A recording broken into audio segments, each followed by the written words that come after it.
오늘 각종 사건, 사고 소식을 전해드리는 포인트 뉴스입니다. 첫 번째 소식입니다. 울산과 대전에서 남성이 애인 관계였던 여성을 흉기로 공격해 한 명은 중상을 입고 한 명은 숨지는 참극이 벌어졌습니다. 이 두 사건 모두 이미 수차례 위험 신호가 있었다는 공통점이 있었는데요. 전문가들은 교제 폭력에 대한 법적 보호 장치 정비가 절실하다고 지적합니다. 전동은 기자입니다. 양옆에 경찰을 두고 모자를 눌러쓴 채 고개를 푹 숙인 한 남성이 유치장에서 나옵니다.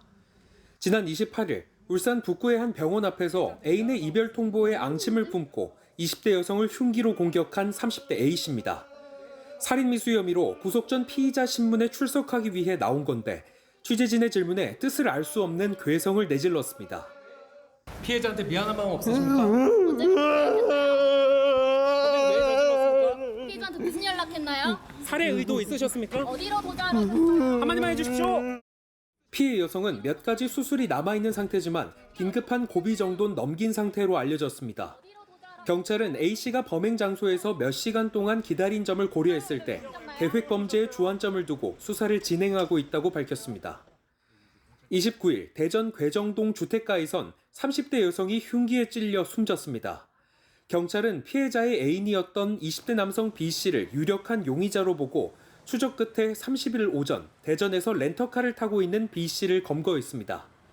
B씨는 검거 직전 독극물을 마셔 병원으로 이송된 상태입니다. 두 사건 모두 교제 폭력에 의한 흉기 난동으로 추정되는데 앞서 징후가 여러 차례 있었다는 공통점이 있습니다. 대전 피해 여성은 사건 전 폭행과 주거 침입 등으로 4차례나 경찰에 신고했습니다. 울산 사건 역시 이별 통보 직후 스토킹과 폭행, 접근 금지 조치까지 이어졌지만 끝내 범행을 막지 못했습니다.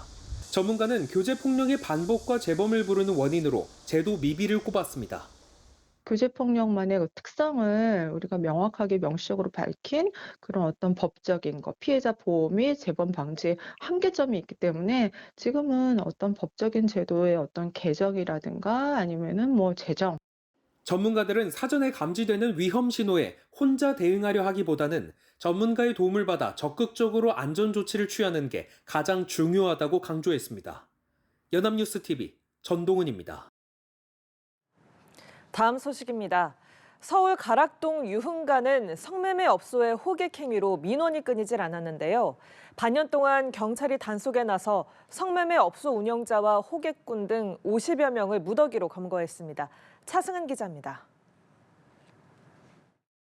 늦은 밤 차도 위에 호객꾼들이 때로 모여 있습니다. 행인을 에워싸더니 팔을 잡아 끕니다. 바로 옆으로 오토바이가 쌩쌩 지나가지만 아랑곳하지 않습니다. 행선지를 묻더니 가격을 흥정합니다. 금방 얼마인데? 28만 원. 최근 유흥업소 간 경쟁이 과열되면서 서울 송파구 가락동 유흥가에 불법 호객 행위가 급격히 증가했습니다. 이에 경찰은 지난 6개월간 단속에 나섰고 총 54명을 검거해 검찰에 넘겼습니다.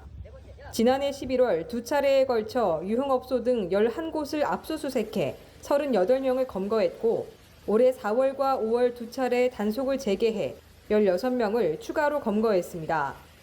경찰은 또 이들이 5년간 챙긴 범죄 수익 62억 원에 대해서도 기소 전 추징 보전을 진행 중입니다.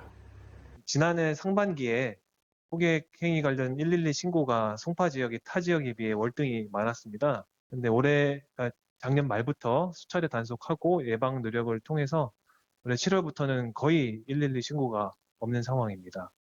시민들은 보다 안전하게 거리를 다닐 수 있게 됐습니다. 거의 없어졌다고. 여기 맨날 있었어요, 밤마다. 여기 노래방이라든지, 힐기들 여러 명이 있어요.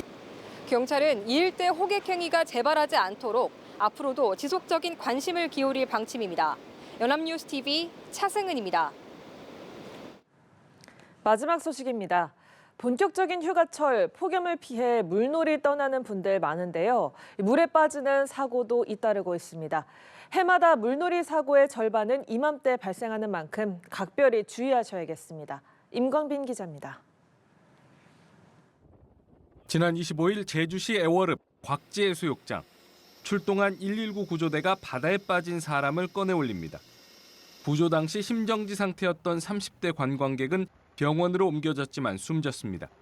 같은 날 제주시 구좌읍 세화리 앞 바닷가에서도 물에 빠진 40대 관광객 1명이 숨지는 사고가 났습니다. 계속되는 폭염을 피해 바다나 계곡으로 물놀이에 나섰던 피서객들의 사망 사고가 잇따르고 있습니다. 최근 5년간 물놀이 사고 사망자는 112명, 이 가운데 절반가량은 8월에 발생했습니다. 특히 여름 휴가 절정기인 8월 초순에 사망 사고가 집중됐습니다. 사망 원인으로는 구명조끼 미착용 등 안전부주의가 37%로 가장 많았고 수영 미숙도 34%에 달했습니다. 술을 마신 상태로 수영을 하다 사고를 당하는 경우도 적지 않았습니다. 해수 온도가 높아지는 8월, 해파리와 같은 독성 바다동물과의 접촉도 집중돼 주의가 필요합니다. 바닷속에서 갑자기 피부가 따끔거리는 등 해파리 쏘임이 의심된다면 곧장 물 밖으로 나와 안전요원이나 119 구조대에 도움을 요청해야 합니다. 직접 피부를 이렇게 문지르거나 긁게 되면은 더 독이 퍼질 수가 있기 때문에 피하셔야 되겠고, 호흡곤란이나 의식저하, 어지럼증 이런 것들이 있는 경우에는 즉시 응급실로 이동하셔서 전문가들은 물놀이 안전사고를 막기 위해 체형에 맞는 구명조끼를 반드시 입고 바다에서는 전신 수영복이나 긴 소매 옷을 입어 피부 노출을 최소화하는 것이 좋다고 조언했습니다. 연합뉴스TV 임광빈입니다.